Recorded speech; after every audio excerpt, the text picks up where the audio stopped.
Wow, okay, nicht schlecht. Ja, heute zusammen, du hast gerade geleitet, oder Chris?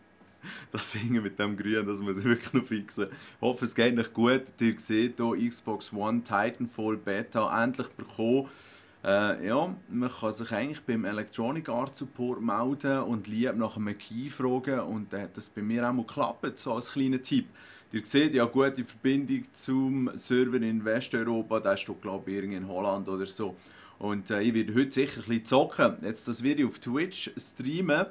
Äh, Der Link zum Kanal ist unten in der Beschreibung und ich würde euch empfehlen, dort auf Follow oder Following oder irgend so etwas zu klicken, weil dann bekommt ihr dann ein E-Mail, wenn ich starte. Weil aus bekanntem Grund kann ich auch nicht genau sagen, wann ich jetzt am Zocken bin und wann nicht.